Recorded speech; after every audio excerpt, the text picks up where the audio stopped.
young men and women graduating from college go out to the world, hopefully to make a difference. Life is never going to stand still. I'll explain this week. I just completed my 14th year of middle school teaching at Mira Loma Middle. Here I am leaving. Gonna take a little drive through the hood, get on that freeway, and then sit, probably, since it's a Friday. What a great experience to teach here, to teach in the same place, to develop a ongoing reputation and relationship with students that just allowed me to push the envelope a little bit. Okay, maybe a lot. And push them to be their best, or at least try.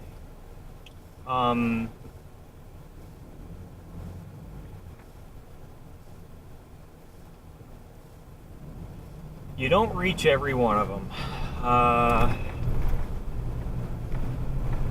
For as much as it sucks, you work your butt off to instill in them this idea that they control their own destiny, and they can either choose greatness or lameness. And some just don't reach for greatness. I don't know why. Maybe they're not ready. Maybe crappy things going on in their lives get in the way. But that doesn't mean that I didn't have an impact and that other teachers didn't have an impact. And I don't even like to say it's not me, it's the ideas I present to them. Either those ideas have merit and take root and sprout and generate that kind of realization of their own ability to control their destiny, or they don't.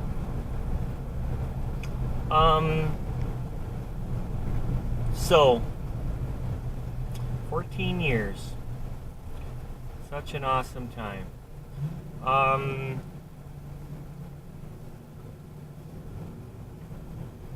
And the hood. Well, I imagine some of my students will see this, and to them I want to say congratulations on current achievements and future achievements. Hopefully one or two things that I've said over your time with me stuck and became something helpful. I hope so. From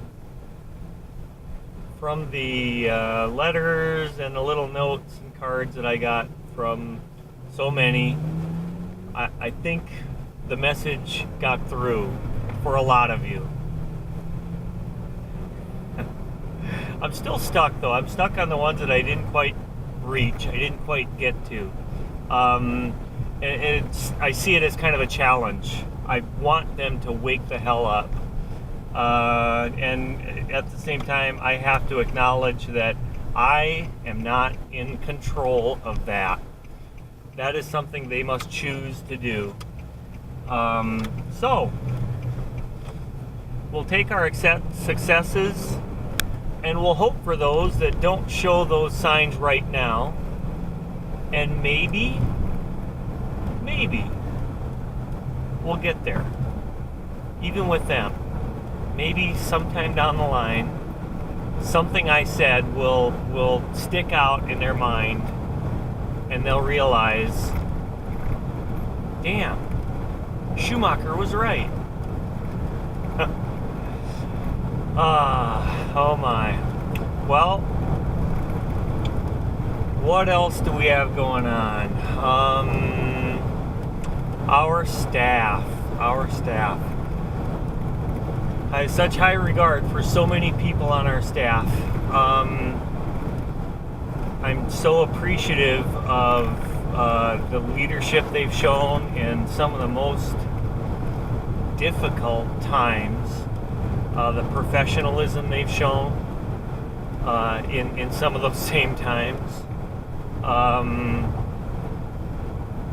the ability for so many of them to call it like they see it, and to call people out if that's what was necessary. And you guys know what I'm talking about.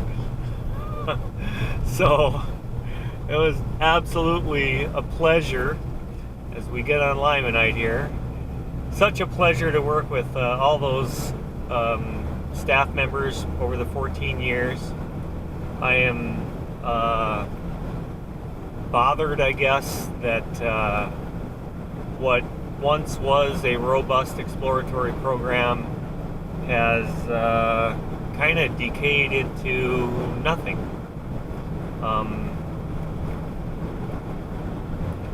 I am hopeful. Oh there, buddy. I am hopeful that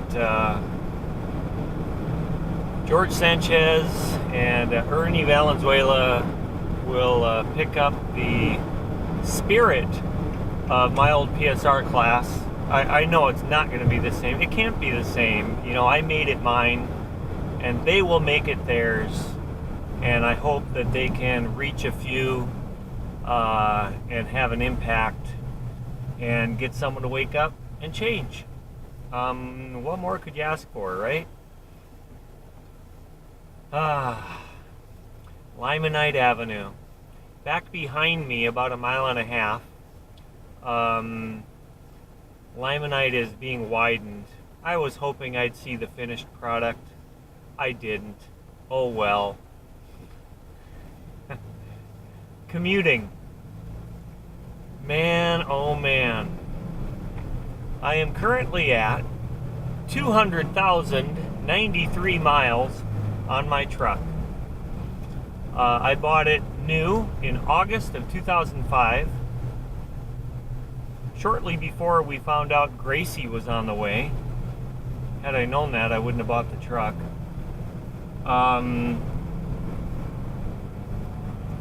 And the vast majority of these miles have been from this 43-mile commute from Mira Loma Middle School to Murrieta.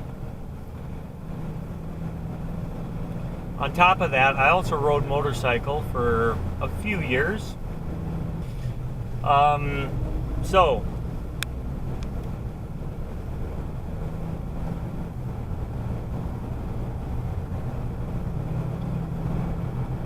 Wow, green.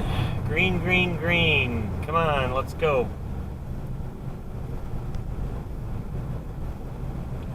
I am actually surprised that the freeway is this clear right now.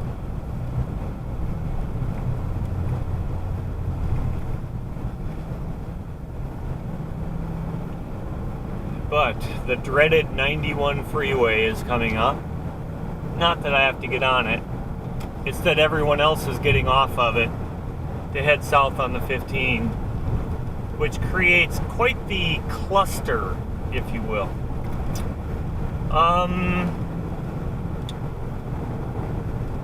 As I was saying, motorcycles. I had two motorcycles and I commuted 60,000 miles on two wheels running through this stuff right here. It got too crazy though, and I just had too many people trying to kill me on a daily basis because they can't put their damn cell phones down. So if any of my students are listening to this, put your damn cell phones down if you get behind the wheel. Good God Almighty, you don't need to be doing that. Beyond that, one of the things that I've done on my commute is listen to talk radio. It's been the thing that I do the most. A little John and Ken, Wendy Eccles' favorite. Well, not really. But I think if she did listen to them, she would find some awesome golden nuggets of awesomeness where she would completely agree, and maybe she'd become a John and Ken listener. Who knows? Wendy is one that I'm definitely going to miss. I'll miss our almost daily political banter in the mornings. And I guess we'll continue that on Facebook. We've scared the hell out of some people because we're tearing into each other's viewpoints. But it's always that. We tear into each other's viewpoints. We don't tear into each other. There's a lesson to be learned for everyone there. Why can't we have political discourse? You can disagree with someone passionately without becoming an asshole. You don't have to do that. We need more discussion, not less. We need more dialogue, not less. We need more people to open up their minds a little bit, open up to the possibility that the other person doesn't have some deep, dark, horrible, ulterior motive for having the viewpoint they do. I don't know what this guy is doing. Driving with his blinker on. I don't know if he's trying to get in this lane or not. He's still driving in that lane. Whatever. So,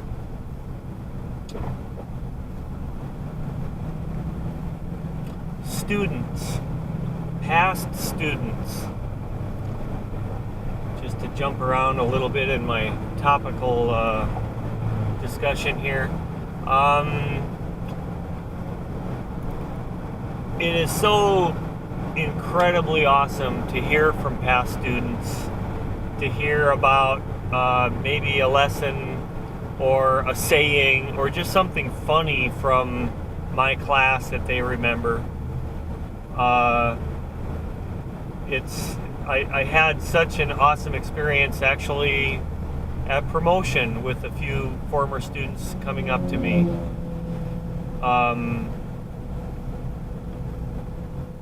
It's refreshing for a teacher to see and hear those things from them, because we don't always get the rest of the story. We don't always know how the book ended or how the next chapter began, for that matter, right? So any students that hear this, keep sending me a message here and there. Give me an update. Tell me what you remember. Tell me what's going on. I would love to hear it. Absolutely would love to hear it. And not just me. I know you have other teachers that would love to hear it too. You may find as you get older that the teachers that you hated in middle school, they were just the ones you needed the most.